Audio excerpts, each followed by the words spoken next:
It was a peaceful day, or so they thought. The patrol car stopped. 2 officers stepped out. Ahead, a group of men surrounded a wounded man. The red-haired thug had been slapped earlier for assaulting a mute woman. Now, he wanted revenge. He kicked the injured man, the former captain.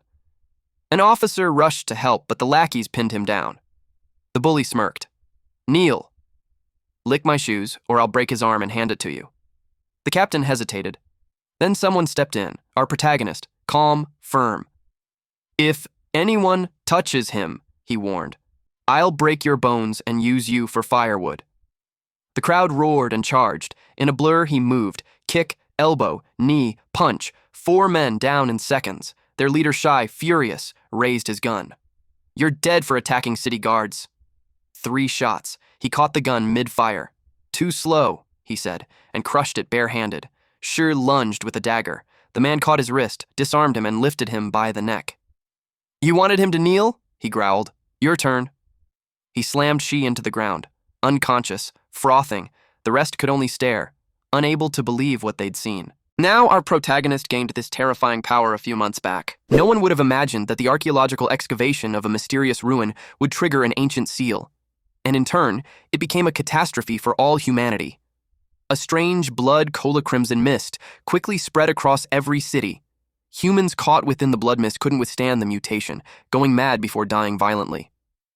Yet, most other living creatures transformed into terrifying creatures with bizarre abilities. They were described as aberrations. Wherever these aberrations went, they left cities in ruins. Fear spread like plague. Missiles were released. And it hit the city. Dust and smoke-covered area. One guy looking like a zombie with an aberration-like claw hand looked for Xiaozhui.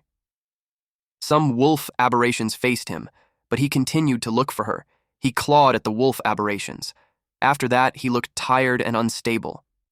He stepped on the ruins, still searching for Xiaozhui. He walked like a zombie. Until he saw a doll. He hurriedly approached it while thinking of Xiaozhui.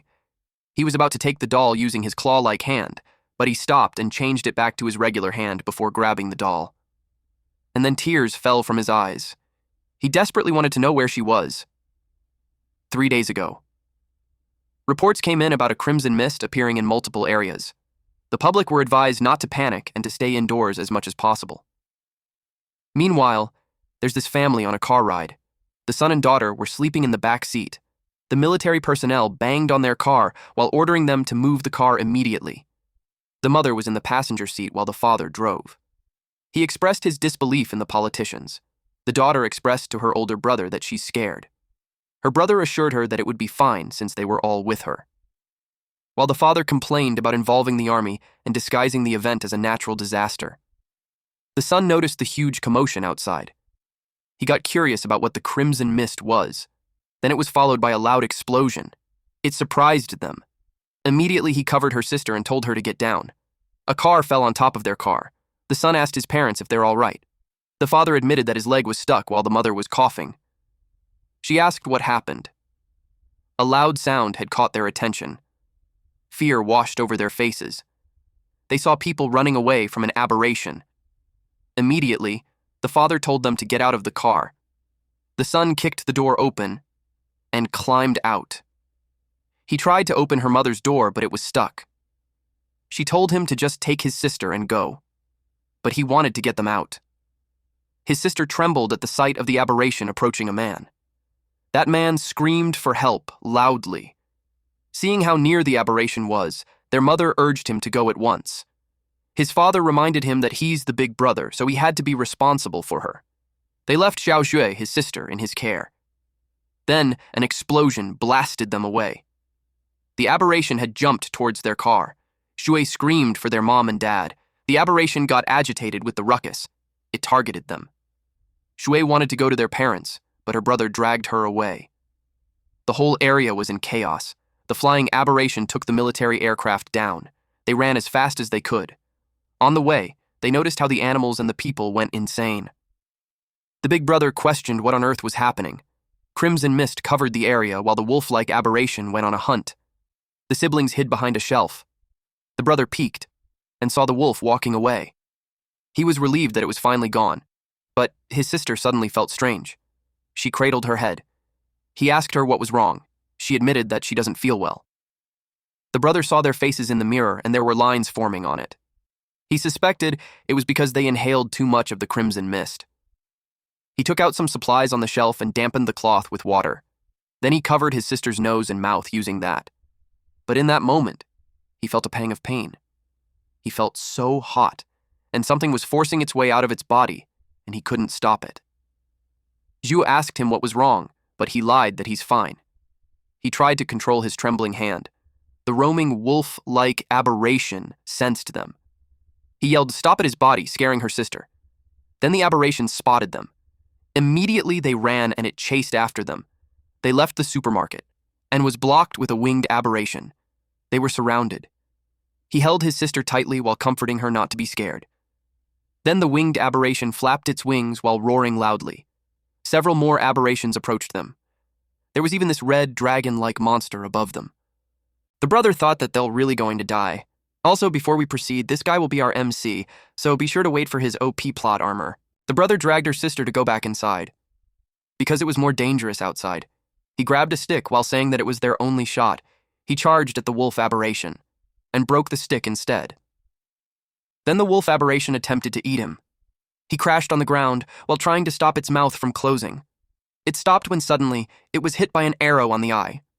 Zhu helped him using the crossbow that she found. But then, the wolf aberration attacked her instead. Her brother yelled at her to run. She did. Her brother told her not to look back. Meanwhile, the brother coughed blood and was in excruciating pain. It happened during a really bad time.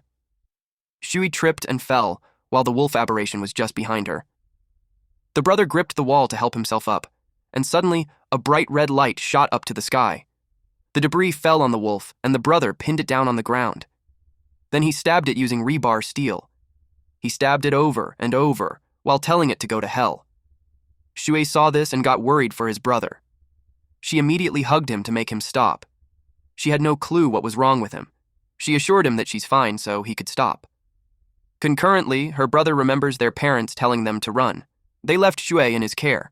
While his father assured him that he would take care of his mother, he was told to take care of Shu and survive.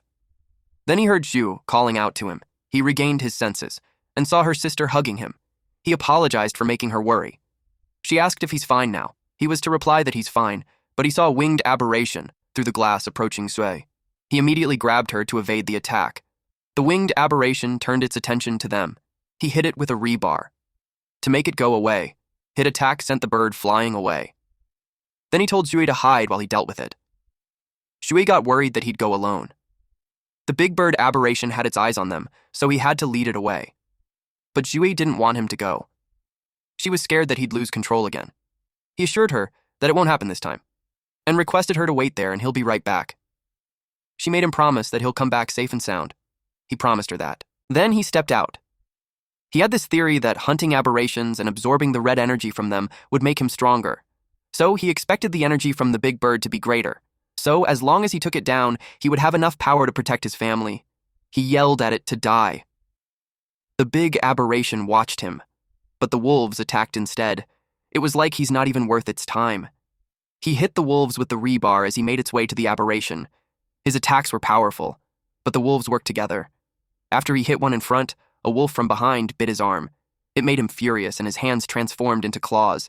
He hit those wolves with those claw-like hands. He was elated with the power that he's feeling. An aircraft flying above them caught the big aberration's attention. He got confused when it flew. This man regained his senses and wondered what happened to him. A missile was fired in his direction. And at that moment, Shui came out and asked if he's okay. He panicked as he yelled at her not to come out. Then the missile exploded. The aircraft saw some survivors, so it landed to check them out. They saw someone infected, so they left him.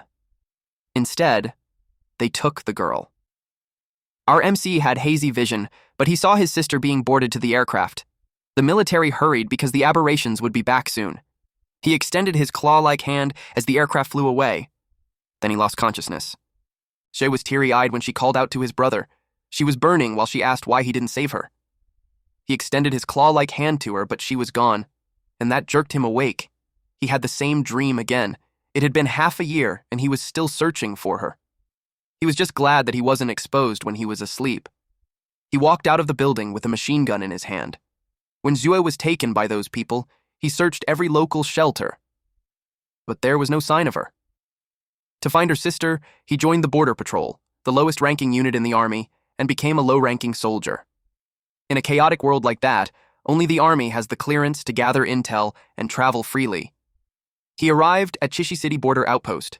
He greeted the team captain for the Chishi City Patrol, Jia Jun, and apologized for arriving late. Jun kicked him. He was annoyed that he slacked off again and arrived late for his watch. He climbed a tall ladder while he heard someone say to him that when the big shots arrived, they could finally be clocked out. Then Jun warned him that if he screwed up, he'd make his life a living hell. Half a year ago, the Crimson Mist erupted.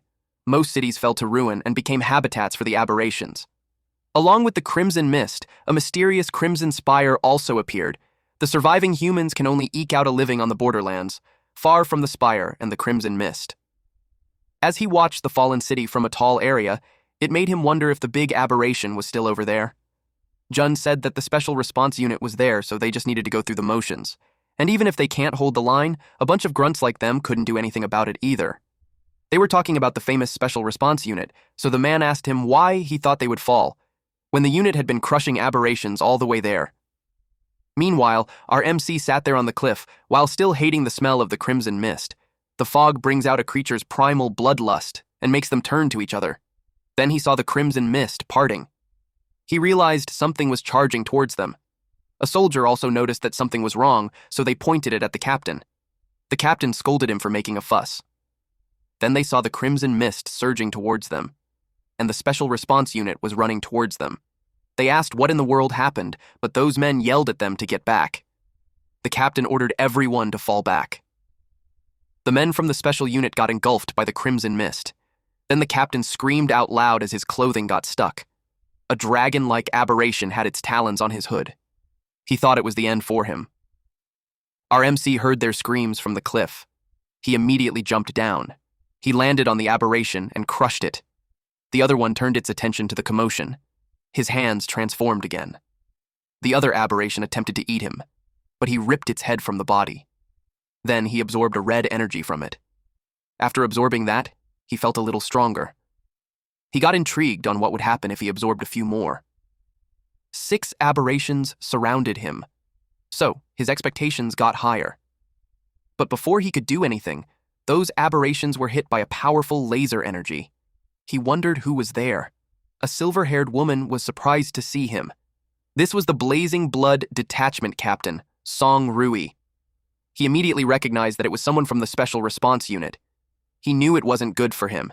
He had to change back quickly. Rui ordered the unit to leave no one alive. Her men surrounded him. He raised his arms and told them not to shoot. He explained that he was Private Yan Hao of the patrol team. At 12 o'clock, the men fired. Their target was the aberration behind him. The Special Response Unit team confirmed that the target had been eliminated. Rui stepped forward and asked him where his weapon was. He knew he was screwed. Before Hao could answer, the man from the Special Response Team received an order for all units to withdraw from the outpost to the temporary defensive line, and no one was allowed inside without Officer Song's permission. Inside the tent, Rui received a report that there were 37 casualties at the sector outpost. Among them, 2 were from the Special Response Unit's Ember Blood Squad, and 30 were from the patrol team. That concludes the casualty report for the incident. Hao had to ask on why he was being detained. He claimed that he was a victim too. Rui read to him that at 17:23, he left his post without authorization for 2 hours. Shortly after he returned, the Crimson Mist riot occurred. She gave him the chance to explain himself. He needed to find a way to talk his way out of it. He stuttered at first, then he explained that he took a nap in the nearby ruins but had informed their captain. His teammate said that he's late for every mission, and the captain always lets it slide. This rat annoyed him. He threatened him with his gaze that if he continued spouting nonsense, he'd kill him. The man warned him not to frame the captain. Rui realized that their patrol team has quite a few problems. As if sensing he was being talked about, Jun sneezed. He was wrapped in bandages all over his body, but the doctor assured that he's not going to die. All his tests came back pretty normal. But the team member beside him doubted if that could really be considered normal. Back in the tent, Rui reads the file that says that he only passed basic training 3 months ago. In the last battle, even the Special Response Unit lost 2 people, yet Hao managed to survive. Hao replied that he's scared of dying, and he was on a track team back in school, so he was faster than most. He claimed that when he saw the Crimson Mist coming, he ran. She asked him why he would join the army when he's scared of dying. She asked if he had some other objective. During the 6 months he had been searching for Yu, he had been constantly killing and absorbing low-level aberrations. He gradually learned to control his transformations between beast and human form. For half a year, he avoided people like a lone wolf. He used the most primitive method to search every ruin, visiting every human settlement. As a soldier, Rui called him a coward who clings to life. She was mad that he abandoned his post and withheld information. She expected that he knew the consequences. He asked if she's going to execute him.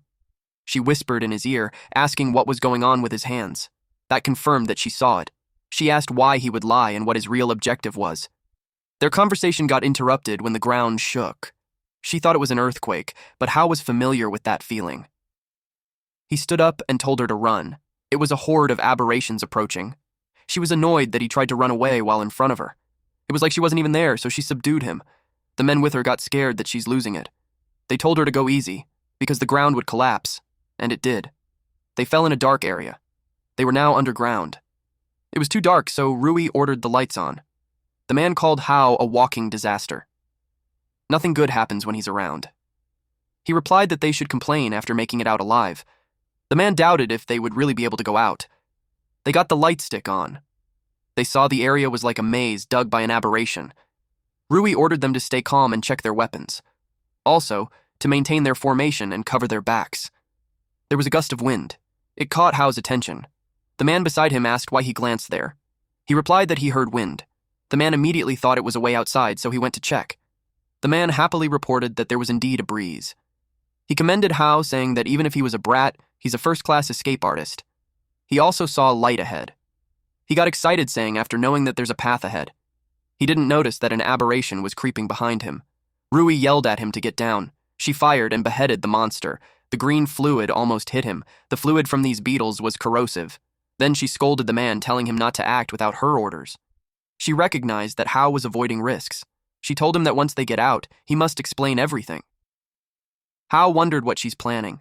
She knew his secret and hasn't called him out on it yet. Then they heard a sound. They could tell something was coming. It was a horde of aberrations. Those bugs came out of the holes. They were really in deep trouble. Those bugs crept towards them. They fired at it as they fled. But Hao sensed something. Rui saw him and yelled at him not to stop and keep running, but he noticed that the swarm had stopped. The other men saw something ahead. It was such a large aberration. They called it a dominator class, and it had absorbed the Crimson Mist, and it converted the Crimson Mist into energy. Hao told them to pay attention because that thing was dangerous. Rui fired at it. At the same time, it unleashed the energy. It got hit. But when Rui saw the incoming energy, she froze. Fortunately, our boy blocked the attack with his transformed hand. She was surprised. He told her that when they make it out there alive, he would explain everything properly to her. He made his other hand transform too. She was worried because even her attack had no effect. She wondered if he truly had a way. She told him to be careful. He replied yes. Then he charged at it. This Dominator class aberration reminded him of the previous aberration. The monster had rankings: Scout class, Hound class, Dominator class, Colossus class, and Catastrophe class. He got curious how much stronger he could become once he had absorbed it. After his attack, he realized how tough it was. If it was a normal beast, it would have been torn to pieces already.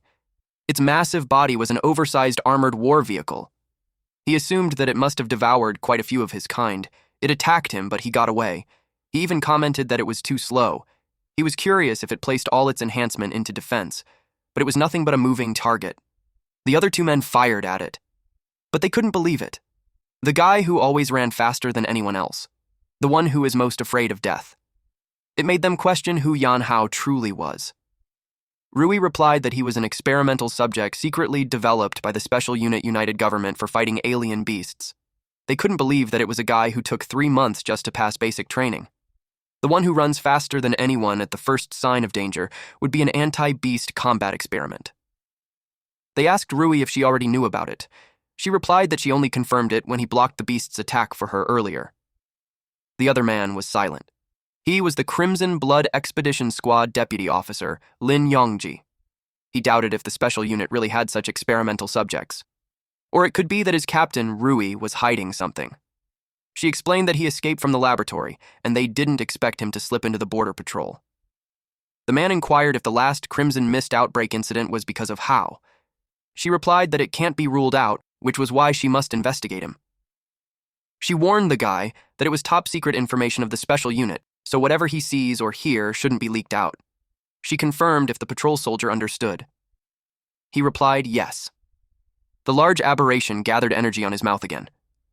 Then it released the condensed orb energy. And that's not good. He told the three to dodge.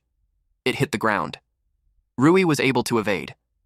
The unnamed patrol soldier was surprised that he's alive. Yongji grabbed him to help him dodge earlier. Then this patrolman saw that his leg was injured. Yongji assured him that he wouldn't die. He couldn't believe that a man from a special operations unit would do that for a lowly person, like who was just a mere soldier. Yongji replied that one leg in exchange for one life was quite a bargain, but the patrolman was worried because his mission was to target a beast, and he just lost an important combat ability for him. He clarified that he didn't become a soldier just to kill those damned beasts. He exists to protect. And as humanity's final shield, he would never abandon anyone. It made the patrolman speechless. Meanwhile, Hao was thrown by the monster. The Crimson Mist's energy had been depleted. He could no longer maintain a single arm transformation. He was up against a Dominator-class Steel Shield Thorn Bug. Now he learned how troublesome this Dominator class was. The Dominator-class Steel Shield Thorn Bug roared loudly. It targeted Hao, but it got hit on the side. It was from Rui. She yelled at Hao that he can't die yet. There were still so many things he had to explain. The Dominator-class Steel Shield Thorn Bug laughed. Rui noticed it. Then she saw the Crimson Mist surging out from the cave.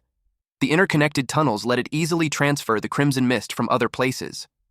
And because of that, the bug could replenish its energy. She saw its wound starting to heal. If that goes on, it will return to its peak state again. She realized that the sudden Crimson Mist eruption at the outpost before was its doing. She knew they couldn't kill it, so she suggested running while they could. But he refused to. He wanted to kill it. Summoning the red mist had also replenished him. Now that it can't move recklessly, it was their best chance to attack. But if they fail, he would die there. He wandered the gates of hell a lot of times, and one more time doesn't matter. She agreed with him and took the only chance they had. She planned to unleash all of her power to blast open its head armor. Then Hao will take the chance to destroy its brain completely. It was the only way they could defeat it. She opened fire. At the same time, Hao went towards the monster. With Rui's attack, the head armor had been shattered. Then, Hao followed it up with his own attack and it landed on its head, and then continuously attack it. The green fluid leaked out of its body. Rui waited to find out if they succeeded. Hao fell from its head and crashed on the ground. She immediately rushed to his side. She asked if he's all right. She saw something fall on top of him. It was a photo. She didn't notice the black crystal on his hand. It dug to his palm.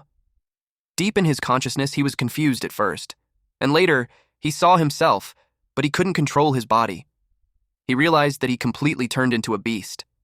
But he's confused about what he's doing. He wondered if it was like his life flashing before his eyes. He saw a glowing DNA. Eventually, he felt that he could move, and he felt something on his chest. It was the crystal inside the giant aberration. It looked like some kind of energy body. He was confused how it transferred on his chest when he was just holding it earlier. Then it absorbed the Crimson Mist. Not only that, but it also stores it. So even if he absorbs more Crimson Fog than before, and beastify further, he won't need to worry about losing control anymore. It was like insurance when he lost control.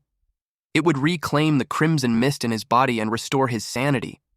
That way, he could absorb the aberration without hesitation and evolve stronger. He doesn't need to worry about counting every kill. He was disappointed when he learned that the crystal had limited capacity. If it continued, it would burst. Then he remembered something. In the bug's last move, it consumed a huge amount of Crimson Mist. Since it can absorb Crimson Mist, he converges it together. Meanwhile, his body was placed in a hospital bed. The Crimson Fog leaked out from his chest. Eventually, he opened his eyes. Then he gathered the crimson fog in his palm. At that moment, Rui entered and saw him. She panicked and asked what he's doing. He yelled at her to get out of the way. Then the energy burst with such force that it erupted outward. 5 minutes ago. The patrolman reported to Rui about Yongji's leg. She replied that he was a soldier and was prepared for it, so there was no need for him to blame himself. Rui entered the hospital room. Yongji asked her what was the deal about Hao, since he had never heard of the special unit having test subjects. She replied that it was a top-secret case. She took his tablet and advised him to focus on his recovery and not to concern himself with anything else. Also, she had informed him that she had requested a transfer for him to the logistics department at the headquarters, so from then on, he could get some proper rest. He replied that he will report the matter truthfully to her father, Chief Staff Song Lian. He trusted that he would make his own judgment. It made her furious and reminded her who his superior officer was. From then on, his communication privileges were frozen. He also wasn't allowed to go anywhere. After that, she went straight to Hao in Ward 314. They've arrived in his room. She ordered the patrolman to guard at the door. No one was allowed to enter without her command. And when she opened the door, Hao had a concentrated energy on his hand. He was extremely surprised to see her. She asked what he was doing while he yelled at her to get out of the way. He could no longer control the energy, and it was unleashed. She ducked to evade it. The powerful force of the energy also made the patrolman outside fall. It passed through 3 buildings, the last one being split in half. From the window, Yongji saw that the abandoned building was pierced through. He wondered if Hao did that. If so, he wondered how long Rui could hide the whole situation. The patrolman trembled in fear, as he also complained about being the unlucky one. He called for help since he didn't want to die. Rui recognized that it was the bug's move from before. It made her curious why Hao could use an aberration's abilities directly without beastification armor. She reminded him that he owes her a few explanations. They went to the hospital rooftop and discussed it. She learned about him and summarized that not only can he absorb an aberration's beast core, but he can also learn its abilities. He added that it wasn't just that, because he could also absorb and store more crimson mist, and that the crystals were able to self-repair. She smiled as he commented that he had a lot of features. He admits to having obtained their strength and abilities, but he also worries that he's slowly becoming one of them. It made him question if someone like him could still be considered a real human. He asked her what she sees him as. She replied that he's one of a kind, and being a human or monster would depend on how he uses his power. She also knew his power was both a disaster and a weapon. She gave him 2 options. Either he joins the Blazing Blood and becomes a reserve soldier in her squad, or be classified as a threat and be eliminated just like the aberrations. He asked about the elimination. Then she admitted that the troops in the city don't have the ability to do that, even her. But also thinking that he could take the special unit alone was far too arrogant. She persuaded him that joining her squad has its benefits, status, intel, and resources, and she would handle any trouble that would come his way. He was amused that she's willing to take on a dangerous element like him that she just met and whose power was out of control. He could tell the price was high, and for her to go through all that trouble to recruit, he knew she must have some other objective. She could tell he was smart. Then she admitted that there's a reason why she needs him. She assured him that they aren't enemies, and then she suggested to think of it as a transaction. He was surprised when she revealed a photo of him with his sister. Then she warned him not to underestimate her. If she wanted to investigate his past, it would be a child's play for her. Then she told him that if he joins Blazing Blood, she would use their highest-level intelligence network and every resource at her disposal to help him find his sister. Hao knew to himself that there's a limit to what he can do searching blindly on his own, and just as she said, a higher rank and status in the military, he'd be able to investigate more places and it would be easier to move around. He accepted the deal, but he suggested that since she needs him so much, she should give him an increase in pay. He admitted that all his previous salary had been spent when he looked for his sister. As the captain of the Blazing Blood, she approved him as a Blazing Blood reserve soldier with salary and benefits at the highest standard. Then she instructed him to get the hell out and do the paperwork. He followed the order. He headed to the patrol team to handle the transfer at once. But before he left, she remembered something. She paid for the damages he did in the hospital, so she would be deducting it from his salary. Then she thought of her uncle and became even more determined to save him. Hao couldn't believe he had to pay for it after all. Rui had a feeling that he holds the key to turning an aberration back into human. A few days later at Chishi City Patrol Team Garrison Building, Hao learned that the other patrolman was going to the special response unit too. The patrolman boasted that the captain and Deputy Yongji thought highly of him. Although he joined the logistics department, he was confident that they could work together. Hao doesn't even remember the guy's name. He hadn't really paid much attention before. Suddenly, the man saw Captain Jun, and he was okay now. Hao turned to him. Jun's right arm and left leg were broken. The big muscular guy could remember how he slapped him for a mute woman, and now Jun was acting like a stray dog, begging their city defense team for his squad member's pension. Then he kicked the injured Jun. He was the Chishi City Defense Team captain, Zhang Shi. The patrolman with Hao got angry and charged at them, but he was subdued by two men. He yelled at them to let go of the captain. Shi grabbed Jun's jaw, spat at him, and told him to get on his knees and lick the mud off his shoes, or else he'd break the kid's arm and give it to him as a crutch. Jun grits his teeth. He was about to get on his knees, but Hao lifted him and told him that there's no need to kneel. He was surprised to see Hao. Hao acknowledged that he helped him a lot before, and this time it was his turn to repay the favor. He announced his presence and warned that if anyone dared to touch a single hair on the captain's head, he'd break their bones and burn them for firewood. It angered everyone. They all charged at him while saying that he's courting death. Hao evaded them.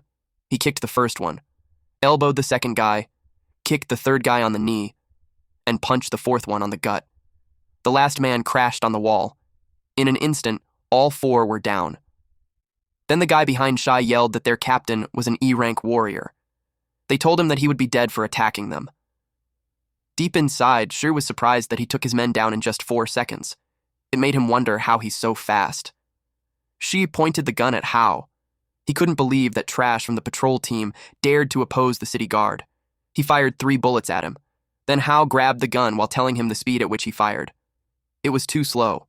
Then Hao crushed the gun in his hands. He told him that his speed wasn't even 1% of Rui's. Shi became furious and took out a dagger. But Hao grabbed his hand. He threw the weapon and grabbed Shar by the neck. He remembered that the guy wanted the captain to kneel. He tightened his grip, which made Shai panicked. Hao glared at him and told him it was his turn. Then he smacked the shit out of this guy down into the ground, and that left him unconscious with his mouth frothing. The other men couldn't believe that he dodged a bullet and crushed a standard issue pistol with his bare hands. Deep inside, Hao realized that the physical strength enhanced by the Beast Corps was beyond his expectations. The members of the defense team called him a monster, then they ran away.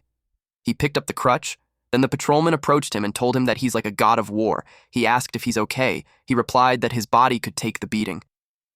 Hao gave the crutch to Jun. He thanked him. But Hao replied that he had nothing to thank him for since he had always taken care of him. Standing up for him was the only thing he could do.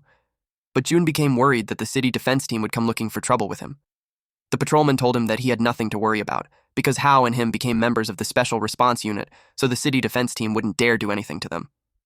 That night at Chishi City, Special Response Unit, Temporary Base. Rui asked if all the handover paperwork was done. He replied yes. Then she informed him that she sent his application to join the team to headquarters, and the headquarters had approved it. He was impressed at how efficient they were. He asked if it means that he became an official member.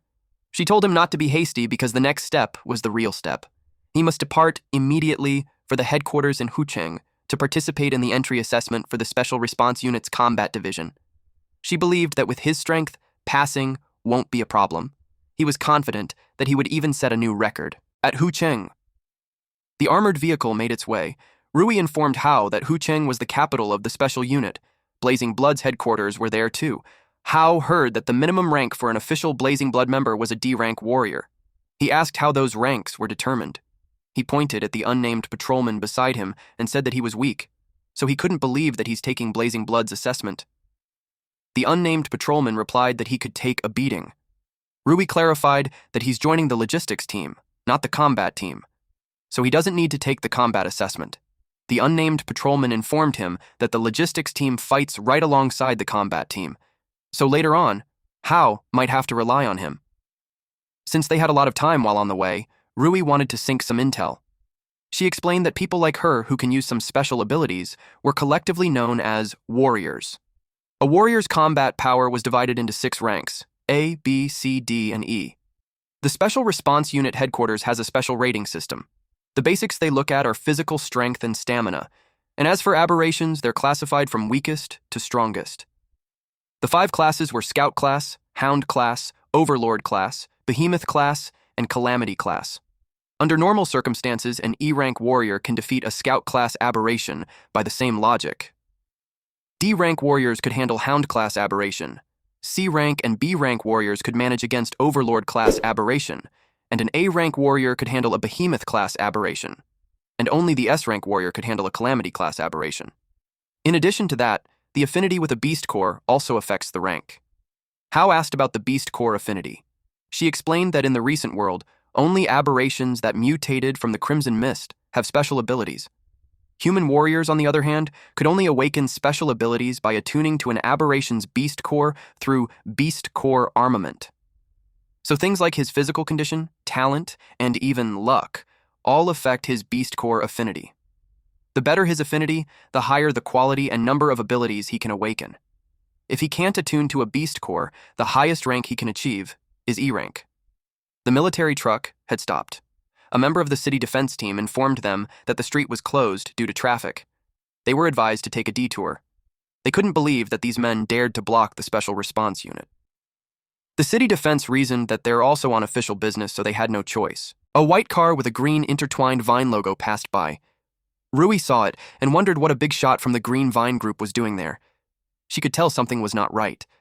An hour later, at the Blazing Blood entry assessment site, the man in front informed everyone that Blazing Blood was humanity's strongest shield and the Special Response Unit's sharpest blade.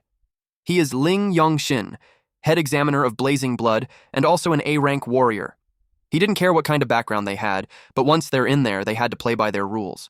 He also informed them that pulling strings won't be tolerated. He doesn't care who they are.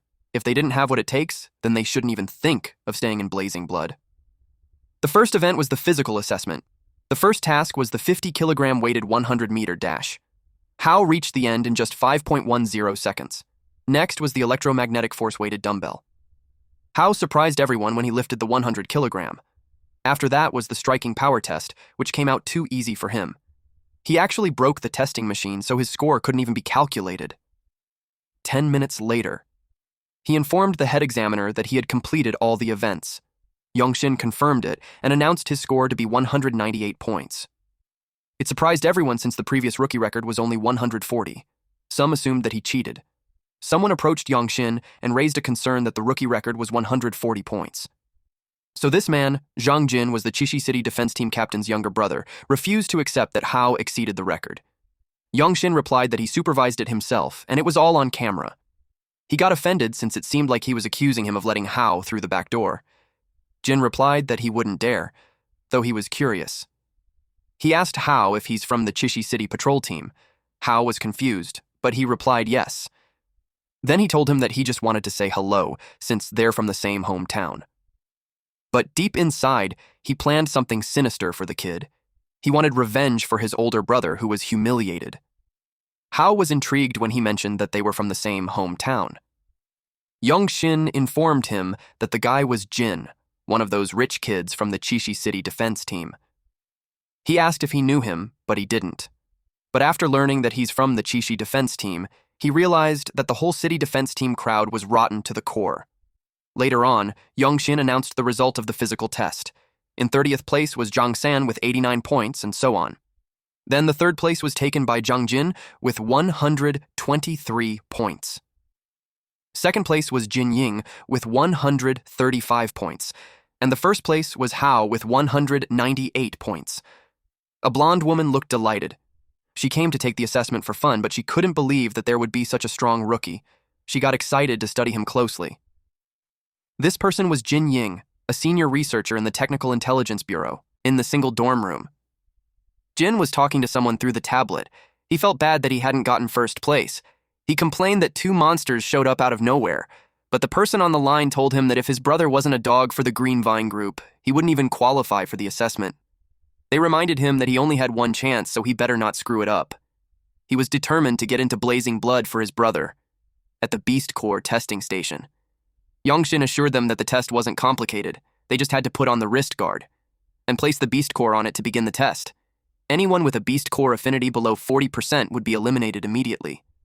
He explained the Beast Core, just in case there's someone who doesn't know it yet. Only Hound class or higher aberrations can produce a Beast Core. The stronger the aberration, the higher the quality of the beast core it produces. By socketing a beast core into an aberration armament, a warrior can use special abilities just like an aberration. Black quality beast core was commonly found in Hound class and Overlord class. The quality goes up from black, rust red, blood red, pink, and the highest was the gold. Everyone has a different affinity for beast cores and will awaken abilities of different attributes based on that affinity and their own innate talent. They could be elemental, power, or support control. The wrist guard was the lowest grade of aberration armament. It can only test their own affinity, and it won't grant them any abilities. Once they officially join the Blazing Blood Combat Division, they would be given better beast cores and aberration armaments. Then he announced the beginning of the beast core affinity test. The first one was a D rank with an affinity of 39%. He fell into despair because he ranked 5th in the physical exam, and yet this assessment was even harder than killing aberrations. The next candidate was classified D rank with 56% affinity. He was so happy he passed and could finally join the Blazing Blood. Jinx was next. His eyes were red. He picked up the stone and placed it on the wrist guard. Then he ordered it to obey him. Then it showed his score. D rank with 605 affinity. Everyone was shocked because the strongest rookie last year only got 56%. He could be the strongest one for that year. Jin claimed they're a bunch of trash and he's the strongest one in there. Hao watched his confident ass get down from the stage when Ying approached him. She asked if he's from Chishi City. She was curious why she never heard someone as strong as him before. She told him that she's a know-it-all at the technical bureau, so it was a surprise that he managed to stay off her radar, which made him impressed. Then she deduced that the abnormal fluctuation in the Crimson Mist's concentration in Chishi City a few days ago had something to do with him. He tried to play dumb. She told him that it's fine even if he won't admit it. She just wanted to express to him how interested she was with him. He took the chance to extract information from Miss Know-It-All. She agreed to it. But she had a condition. If his score was higher than hers, she'll tell him anything he wants to know. Then she was called to go in front. She called everyone's attention and announced that she was about to break Jin's record. Hao got intrigued if she's that strong, while Jin insulted her. She picked up the black stone, spin it on her hands, and placed it on the wrist guard. Then it showed that she's a D rank with 78% affinity. Everyone was shocked. Then, they recognized her to be the Jingli girl. She grinned widely. Then when she went down, she emphasized how she proved that she can break Jin's record. It made Jin angry. Besides Hao, he couldn't let the stinking bitch get away either. Hao was the last one to be called. Since he learned how strong she was, he started to be convinced that she's not lying. It could be that she knew a lot. Ying asked him if he's feeling pressured. For a clue about his sister, he was determined to win the bet. He told her to watch closely. According to Rui, his rank was at least C rank. The quality of the beast core was black, just like the one he absorbed. It made him curious what his affinity rate was going to be. He placed the stone on the wrist guard and got prepared to see how much potential he had. He expected C rank. He could imagine everyone's jaw dropping in shock because it was the level of a squad leader. But the system showed an error. A result like that had never happened before. It revealed 0%. Jin laughed loudly at him. It was hilarious that even the beast cores rejected him. Hao pouted. Then he saw his wrist guard. It emitted crimson mist. His body was forcefully devouring the beast core. Ying couldn't believe he got 0%. The worst anyone had before was at 1%. She had to record it. She knew the old man would be happy with it. Jin had a devilish grin seeing that beast core. He reported that Hao stole the beast core. Immediately, Young Shin instructed Hao to raise his hand so he could see the wrist guard and the beast core. It was gone. He asked where it was. He demanded an explanation. Hao replied that he doesn't know either. He felt awkward. He had to make up a reason at once, or he definitely turned into a lab rat. He took a gamble. He disguised his bestialization as an ability activated by the beast core. He showed them his claw-like hands. Jin was shocked. He wondered what that was. Immediately, Young Shin drew out his weapons and alerted all units. He told the participants to fall back, while Ying got excited at the sight of bestialization. Jin wondered if the guy was infected. Again, Young Shin told them to get back. He was determined to deal with him at once. Ying called Hao to ask if he could hear her. He asked her what. Young Shin was slightly caught off guard that he hasn't lost his mind. Hao nonchalantly replied that it was the Beast Core's ability, that it suddenly drilled into him, and then that happened. Ying was glad. He didn't go berserk, so it must have been a transformation ability. She got excited because it was the first time it happened. Yongxin told him that he hit the jackpot. Recovering on his own after transforming was unheard of. It was such a rare ability. It made Hao curious who Ying truly was because she knew so much. She smiled and replied that she's the one who knows everything. Yongxin revealed that she's a blazing candidate for the term, and also a senior researcher at the Technical Intelligence Bureau. Her father, Major General Jin An-cheng, was in charge of the entire Technology Research and Development Department. She got annoyed that he leaked the secrets and completely ruined her mysterious aura. Yongxin ended the conversation there and asked Hao to hand over the Beast Core. He was in a pinch. He admitted that it's not because he didn't want to hand it over, but the thing had latched onto his body and won't leave. Jin heard that. He immediately thought to report that to the Green Vine people. It made Hao the perfect test subject. At the radiology room, Hao was scanned by a machine.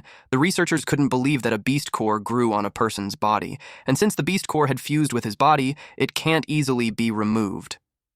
They asked Director Jin what he thinks. He replied that it was worth researching. He could tell that there's more secrets there. Major General Jin An-cheng was the deputy director of the Technical Intelligence Bureau. 2 men entered and inquired about the situation and the kid's background. He asked if the Blazing Blood still planned to stick with the rules and not accept anyone with less than 40% compatibility. Song Lian, the lieutenant general, chief of the general staff for the Special Response Unit, told him to stop being mysterious and reveal what was going on. An-cheng led the team that developed the testing equipment with Green Vine. He knew better than anyone that it was 0%. Ying told her dad to hurry up and reveal it because the suspense was killing her. She asked what was up with Hao. He revealed that the machine's reading went off the charts. The compatibility was unprecedented. It exceeded the theoretical maximum set at 100%. Lian ordered Yongxin to come with him immediately. Meanwhile, while inside the machine, Hao noticed the Beast Core turned red from black. He wondered if it was because it absorbed the small Beast Core. Before, absorbing the Overlord-class Aberration Beast Core led him to steal its ability and also activated the Crystal Core in his body. And now, absorbing a low-level Beast Core didn't grant him the ability, but the Beast Core was strengthened. From deep black, it turned to rust red. Total Crimson Mist storage had increased as well as Crimson Mist absorption efficiency. It became a dull, dark, reddish-brown like Old Rush with a matte finish and mottled dark impurities. In other words, the stronger the beast, the stronger he'll become after absorbing it. At the Special Response Unity Blazing Blood headquarters, Rui argues with Lian. She brought Hao in there, so she asked him what was the problem with him joining her squad. He reminded her to watch her status and tone. He also pointed out how she's paying too much attention to that C-rank rookie. She insists to her father that she promised to bring him into her team. She asked him not to make her a soldier who can't keep her word. But Lian argued that a soldier's word is to the country, not to an individual. He also firmly told her that Hao already joined Yongxin's team, and that can't be changed. He asked if she planned to fight a fellow Blood Squad leader for a recruit. He ordered to return to her post. She could only comply. But deep inside, she was determined to find another way. At the Blazing Blood Barracks lounge, someone reported great news to Big News. It was Ying. She informed him that the newly discovered nest between Lake City and Redstone City was sending Blazing Blood rookies to explore. She applied with instructor Yongxin for them to team up. Yan Hao was identified to be a C rank and a member of Special Response Unit Blazing Blood under Yongxin's squad. Later on, Yongxin briefed them that the mission objective was to investigate and assess the threat level. He warned them to stay alert. Even though it was a nest, it could have changed due to the Crimson Mist. Ying, a D-rank senior researcher at the Technical Intelligence Bureau, also became a member of Yongxin's squad. She told him that data collection was her strongest suit, so she got him. The threat level of the beast nest was divided into 4 levels: low, medium, high, and extremely high. There were also many different types like high to medium. The low-level nest they're going to was a hive type.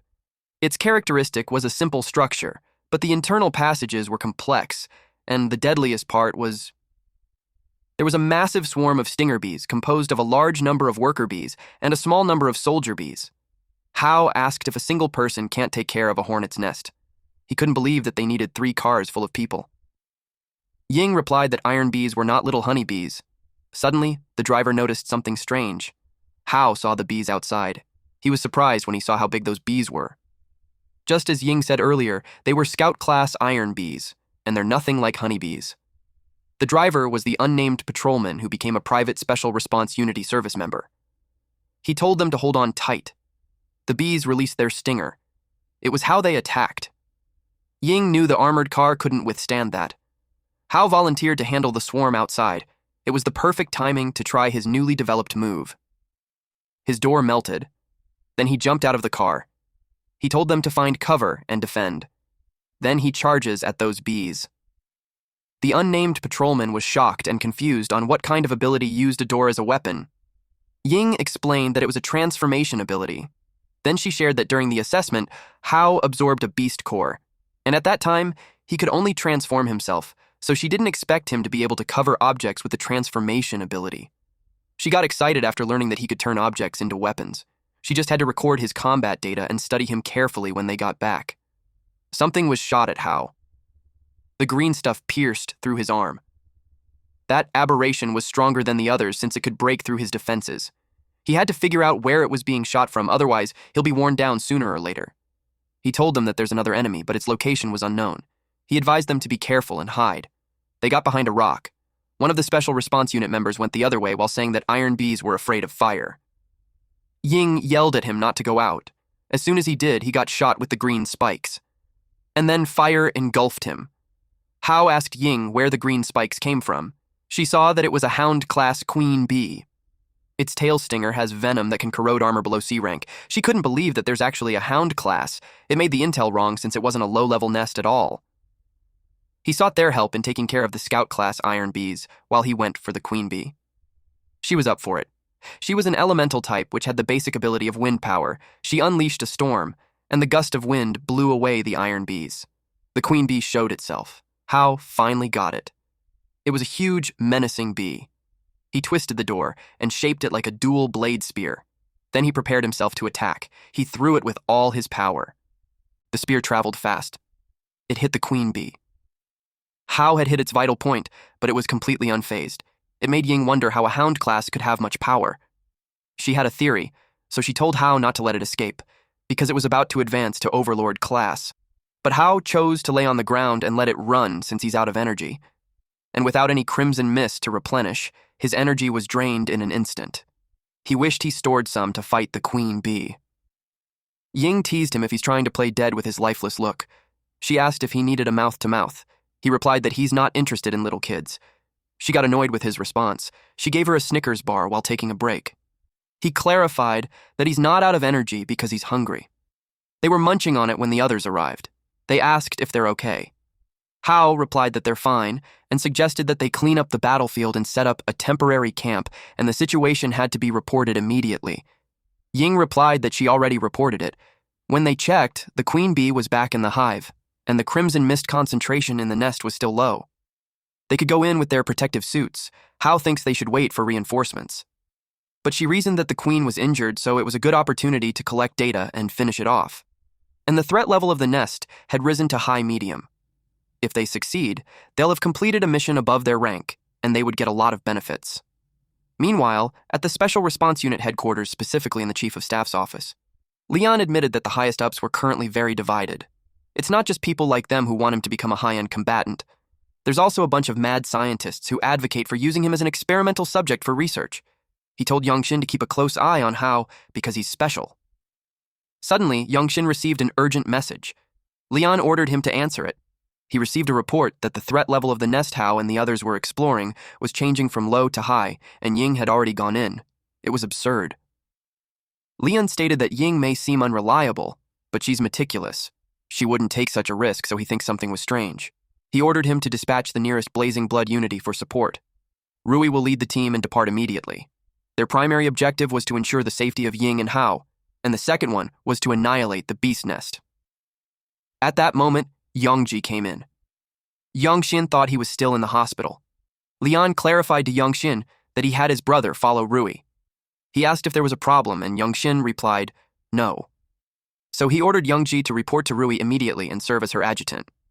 Yongxin realized that it was him who arranged for his brother to be by Rui's side before. Leon did it for his daughter, despite not knowing why she's so interested in Hao. Meanwhile, Hao and Ying roamed the nest. Only him and her had the protective combat suits that can resist the crimson mist. He hoped everything would go smoothly. She saw the energy readings hadn't changed that much, but once the queen bee from earlier evolves into an overlord class, the difficulty of clearing the nest would increase dramatically.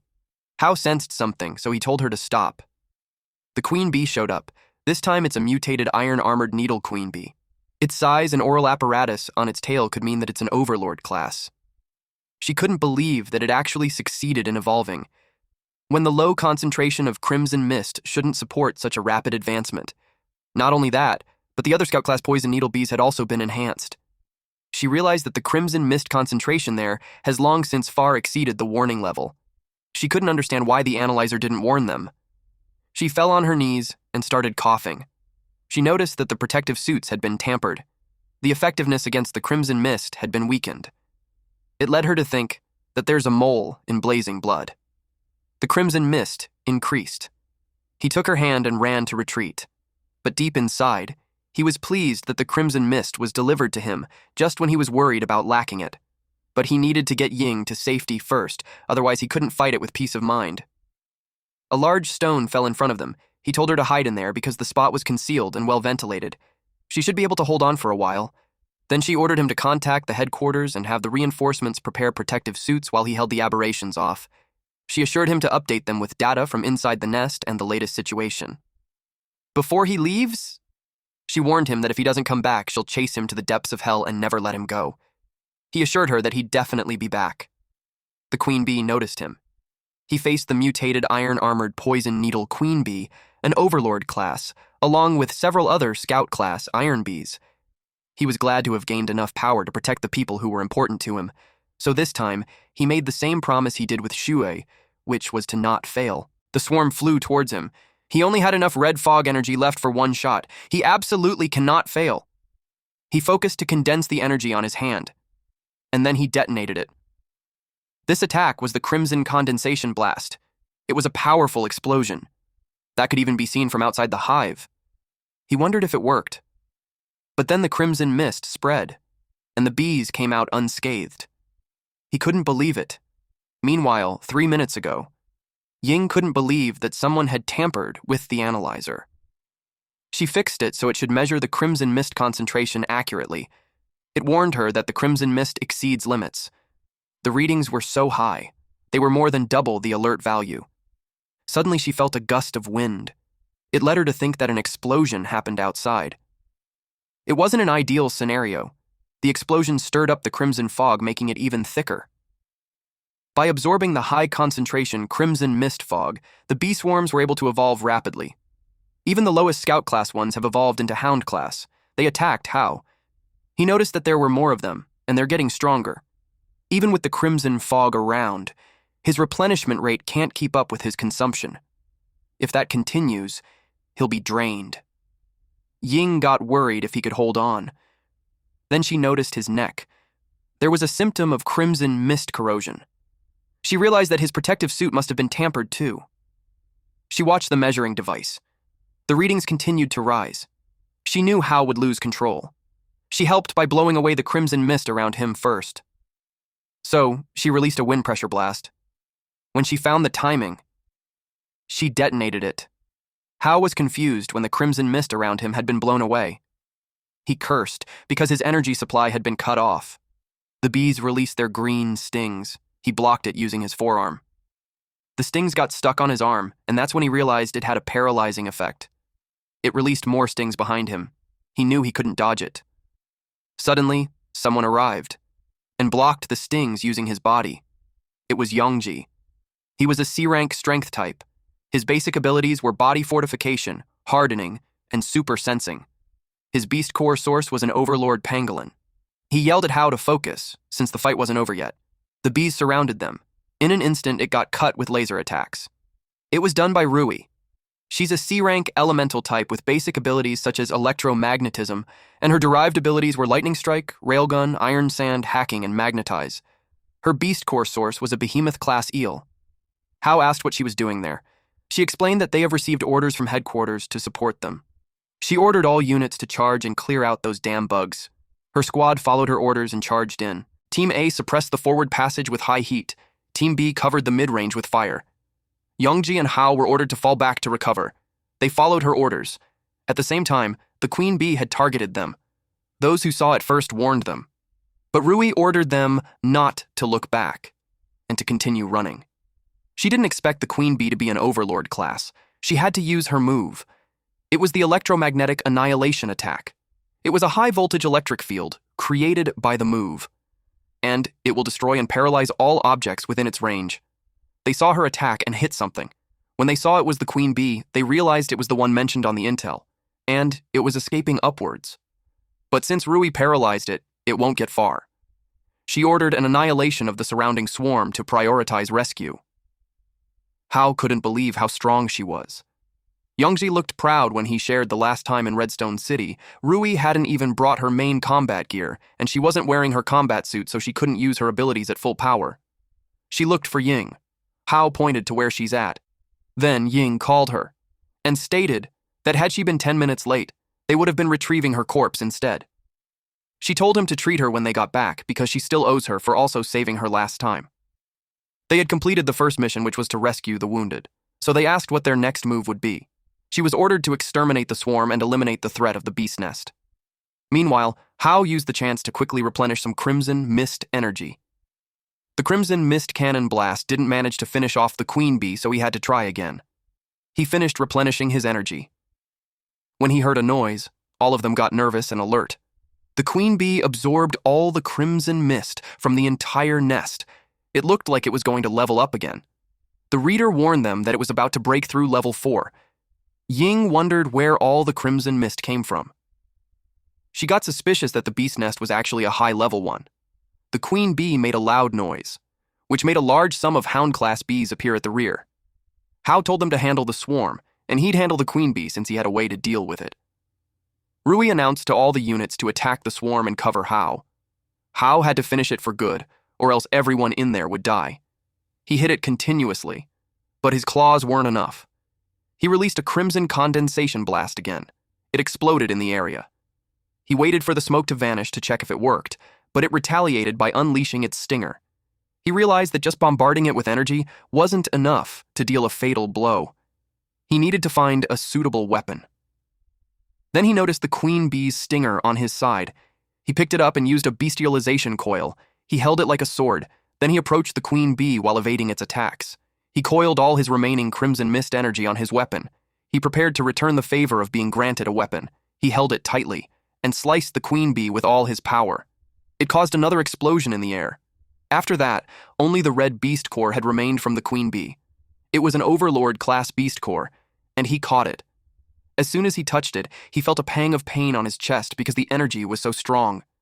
It filled up the crystal core inside his body in an instant. He couldn't take it anymore.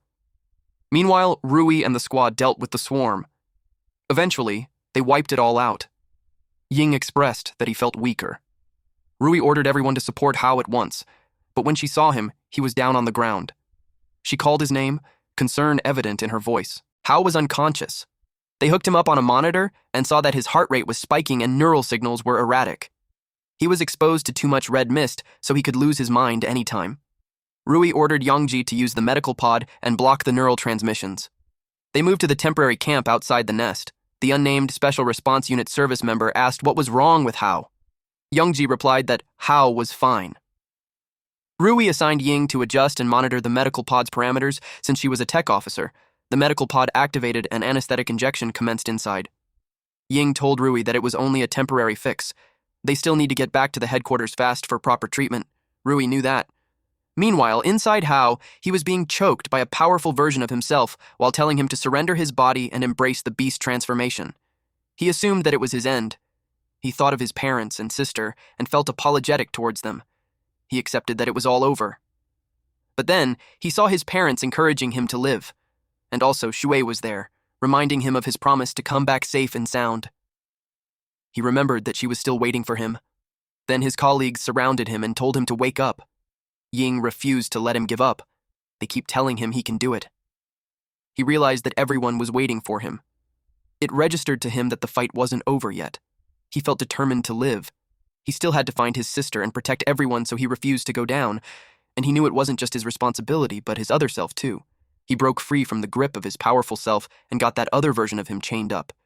He called his other self to go back since everyone was waiting for them. It merged with him. He grasped that there's a price for getting stronger. Every breakthrough was like dancing on the edge of an abyss. His consciousness came back, but he couldn't open his eyes, and his body won't move either. At that moment, the cars were on the move. The sandstorm was so intense that they couldn't see the road at all. It was dangerous to keep driving. Youngji informed Rui that there's an old city ruins 3 kilometers ahead so they could take shelter there. Rui asked Ying for Hao's status. Ying reported that the vitals were stabilized, but he hasn't regained consciousness.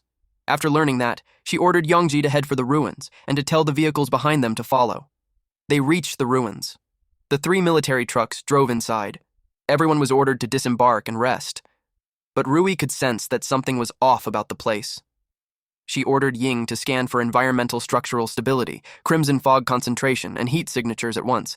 Then she ordered her men to protect Hao on the pod, because that was also a direct order from the headquarters. Unbeknownst to them, someone watched them from the higher floor, and they were ambushed. Arrows were released towards them. Youngji saw the enemy attack and ordered everyone to take cover. He was hit by an arrow, but he hardened his arm to deflect it. Ying saw that the arrows were coated in bodily fluids of a venomous stinger wasp. Then a huge boulder came falling at them. Rui ordered everyone to spread out. She kicked the pod to get it out of harm's way. Then she got away just before the boulder hit. The debris flew all over the place. Youngji protected Ying using his hardened body. Then those men showed up. They were bandits and had planned to take everything. First, they threw glass bottles. Rui wondered what it was, but when it shattered, it released green gas. She realized it was the fluids of a Dominator-class mutated beast. The gas it produces has paralyzing effect. Then the bandits charged at them. A huge muscular man with an axe targeted Rui, but she skillfully evaded him and kicked him in the groin, and sent the man flying on the opposite wall. But just right after that, she saw something attached to the pod. She fell down as the paralysis took effect on her body. When the bandits had the hook attached, they started pulling. They saw those guys protecting the metal box with their lives, so they assumed that there's treasure inside. But Ying tried to go after it while yelling at them not to touch him, but someone shot an arrow on her ankle. She fell down and bled. She was in despair as she watched Hao get taken away. Meanwhile, inside the pod, a U-shaped mark appeared on Hao's upper chest, stretching from one side of the neck to the other. From the top ends of the U, a line extends to each shoulder. The mark glows faintly. Even when she was in pain, all she could think of was to save Hao. Rui told her to hang in there as she pulled the arrow. Inside Rui's head, it was such a failure since not only Hao was taken, Ying got hurt too. She broke half of the arrow, then bandaged her up. It was all they could do at the moment. She advised her not to move. Ying noticed how the bandits set up an ambush before they even got there. She finds it strange, and it made her wonder how they knew about their movements. Eventually, Youngji reported that the scene had been secured. Most of the vagrant bandits escaped while they were poisoned. There was a severe sandstorm outside, so she knew they couldn't have moved Hao above ground. With that, she suspects they had gone underground. Her men found an abandoned elevator shaft. A preliminary search suggests it was a passage to their hideout. She assembled a team immediately. Their next operation was a man-to-man combat with the objective to retrieve Hao. Rui ordered A-Team to secure the exit and protect Ying, while Youngji and Team B would rappel down with her. She reminded them that failure is not an option. The unnamed Special Response Unit service member wanted to go with them, but Rui refused because he's not a combatant and they don't know what was in there. The A-Team would protect him and Ying above ground, but he insisted because Hao was his best friend and the one who saved his life. So now that he's in danger, he just couldn't sit and wait. That convinced Rui. She warned him to stay close and not fall behind. Meanwhile, the bandits arrived at their base. They complained that the coffin was heavy, but it also made them curious about what was inside. They expected it to be good. One bandit carried an axe and told everyone to get out of the way. He raised his axe and hit the pod. The person who initiated to open the pod was the bandit leader, but he soon learned that the pod was tougher than a vault. They broke several crowbars and sledgehammers on it, and it hasn't even budged. A blonde young guy told them that he could open it, but they had to go down below. The bandit leader dismissed it as nonsense since there was nothing down there but a dead end. And the last 3 who went in never came back. They all laughed and mocked the kid. But the blonde guy insists that he has seen a key that can open it down there. The bandit leader got annoyed and grabbed the kid by the collar. This blonde guy offered him a deal that if he opens it, they would let him go, but if he can't, he can just kill them or do whatever he wants. The bandit leader warned him that if he tries any tricks, he'd slaughter him. Hao heard them and deduced that he ended up in the enemy hideout. After his beast core upgraded, his sensory abilities had been enhanced. Not only could he sense his immediate surroundings and the environment deep underground, but he can also sense the state of his own body. His beast core level was rust red with 67% crimson fog reservers. His evolved abilities in beast form were claws and tangle, and the abilities he acquired were crimson fog bomb and poison gland. He suspects that the poison gland came from the queen bee. The bandits arrived at the deeper floor. There was a fossil of a large creature in there. They warned the blonde guy not to try any tricks. The blonde guy pointed at one of the bones and told them that it was where the key was. The bandit leader ordered his men to bring the pod there. While doing so, the box exploded and the men were blasted away. Apparently, the box opened by itself. As soon as he rose, Hao released a poison gland. Everyone began choking. Hao liked the skill. It was a good support skill for crowd control. The bandit leader didn't expect that there's a person inside. He assumed that they purposely let them take him just so they could infiltrate the hideout. But Hao had no idea what they're talking about. The bandit leader intimidated him by introducing himself as a D-class warrior. He told him that killing a little punk like him would be as easy as crushing an ant. He was furious that they played dirty, so he attacked him. Hao activated the poison gland again, and then punched the bandit leader on the face. The bandit leader crashed on the wall, creating a dent on it. Someone got spooked, and it caught Hao's attention. Hao asked the blonde guy if he wanted to try his strength too, but the kid just passed out.